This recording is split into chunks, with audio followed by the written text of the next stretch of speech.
আসসালামু আলাইকুম রহমতুল্লাহ। একটি বিষয় নিয়ে কথা বলতে চাই, আশা করি শুনবেন।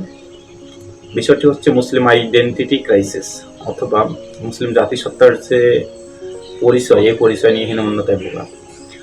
এই হীনমন্যতায় ভোগা শুধু ওই সকল দেশেই হয় এমন না, যে সকল দেশে মুসলিমরা মাইনরিটি অথবা মাইগ্রেন্ট। এই একই সমস্যাটা ফেস করতে হয় মুসলিম মেজরিটি যে কান্ট্রিগুলো, এই কান্ট্রিগুলোকেও।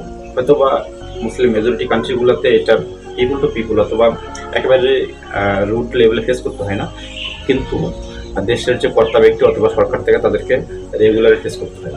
কীভাবে বলি, নাম্বার ওয়ান, আমরা বললাম মুসলিম মেজরিটি কান্ট্রি বাংলাদেশ থেকে আমরা যদি চিন্তা করি, আমাদের দেশের কিছু অংশ হিন্দু আছে এবং অন্যান্য ধর্মের মানুষ বসবাস করে। তো আমাদেরকে পৃথিবীর মূল রাষ্ট্রগুলো থেকে শুরু করে বিভিন্ন অর্গানাইজেশন, সিভিল রাইটস অর্গানাইজেশন অথবা হিউম্যান রাইটস অর্গানাইজেশন, পাশাপাশি XYZ যে সংগঠনগুলো থাক না কেন, দেশের বাইরের অন্য কান্ট্রিগুলো, বিশেষত ইউরোপিয়ান অথবা আমেরিকান, তো তাদেরকে প্রমাণ করতে হয় আমরা আমাদের দেশের মাইনরিটি সম্প্রদায় অথবা আমাদের হিন্দু ভাই ব্রাদার অথবা অন্য ধর্মের ভাই ব্রাদারদের প্রতি কতটা লয়াল, কতটা রেসপন্সিবল অথবা কেয়ারফুল। আলটিমেটলি আমরা তাদের প্রতি কতটা লয়াল, কেয়ারফুল অথবা রেসপন্সিবল তারা ফিল করে, বাট আমাদেরকে এটা প্রমাণ করতে হয়। প্রমাণ করার জন্য আমাদেরকে গভর্নমেন্ট টু গভর্নমেন্ট অথবা পলিটিক্যাল পার্টি টু পার্টি অথবা অন্যান্য অপরাপর যে দেশে অ্যাক্টিভ সংগঠনগুলো আছে, এই সংগঠনগুলোকে প্রতিযোগিতা করতে হয় প্রমাণ করার জন্য।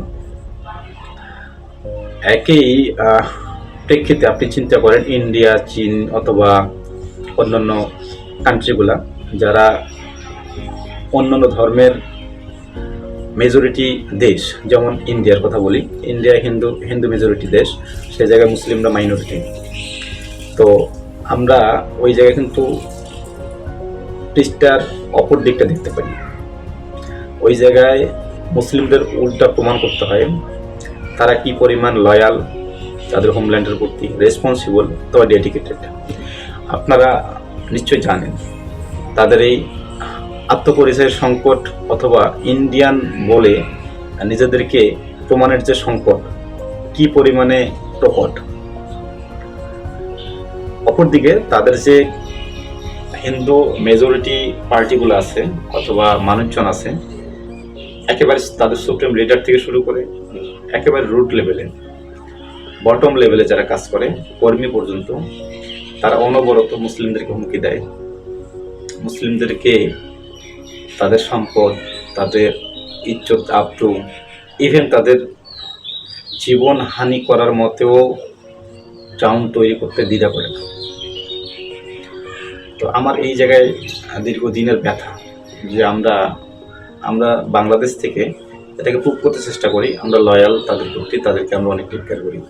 অপর পাশে আমাদের মুসলিম ভাইরা অন্য অন্য দেশে থাকলে তাদেরকে উল্টা প্রমাণ করতে হয় তাদের দেশে থাকার বৈধতা নিয়ে, তারা কতটুকু তাদের দেশের প্রতি সচেতন অথবা ডেডিকেটেড। তো আমাদেরকে 19বিংশ শতাব্দী থেকে শুরু করে 20 শতাব্দীর এই সময়টা পর্যন্ত কম্প্রেসড করে একটা অবস্থা নিয়ে আসা হয়েছে। ফলশ্রুতিতে আমরা আমাদের নিজেদেরকে নিজেরাই অনেক সময় চিনতে পারি না, অথবা চিনতে পারলেও এটা নিজেদের মতো করে বলতে পারি না যে আমরা how much capable to do it, how much reliable for our country, how much responsible to the minorities of our country. Okay, thank you, ধন্যবাদ, আসসালামু আলাইকুম।